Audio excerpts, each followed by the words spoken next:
Do you ever wonder how some girls get their makeup to look like a literal beauty filter in real life? Let me show you how. First things first, hydrate your skin. Hydrated skin equals a smoother base. I always start with the Rhode barrier butter and the glazing milk. Next, for primer, I like a primer that's going to add glow to the skin but also blur, like the iconic London blurring primer. We're trying to make our skin look like a filter, so glowing and blurring is very important. This radiance before even applying makeup is what you want to achieve. For foundation, taking something that's very skin-like, not too matte, not too glowy, right in the middle. And we're going to start with a little bit of product and build if we need. You don't want to put too much right off the bat. I'm tapping this in with a sponge just to get the most skin-like finish. I love using a brush too, but when I'm trying to achieve a very flawless skin finish, I always go for a sponge. Before we move on, brows are very personal. What you feel is necessary for you. If you need to fill in, fill in. I just like to brush my eyebrows up with a brow gel. Now we're going to take some concealer and we're going to brighten. I'm going to brighten underneath the eye, the chin, center of the forehead, and I'm going to take a little bit on the sides of my mouth. This is going to lift and brighten like a filter. I'm bringing this up closer underneath my eye, but not too close, and then I'm dragging it out this way. Now we're going to lightly snatch the face with some contour. I'm taking the Makeup by Mario contour stick on a brush. I'm tapping this into the skin and blending upwards to lift. Of course, we're adding some definition under the jaw as well, but make sure that you're blending this out very nicely because we don't want any harsh lines. To sculpt the nose, I'm just taking the same contour stick and I am gently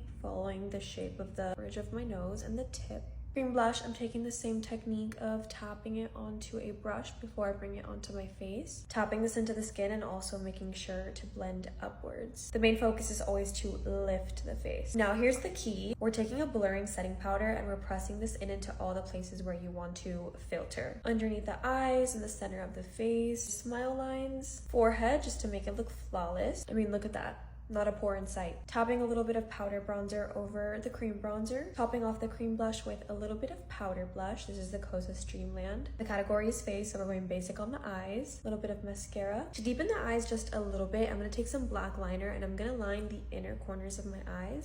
For the lips, we're slightly overlining in the center and then following our lip line. Following the lip line and then overlining. Just gonna give a little bit of a powderier look like a filter would. Using the brush to lightly soften. And we're topping it off with a plumping lip oil right in the center. And last but definitely not least, we're melting it all together with a setting spray. This is gonna make all the powders melt into the skin seamlessly and it's gonna lock everything in. And there you go, this is the final makeup. Tell me this doesn't look like a filter. So good. Let me know what you guys think.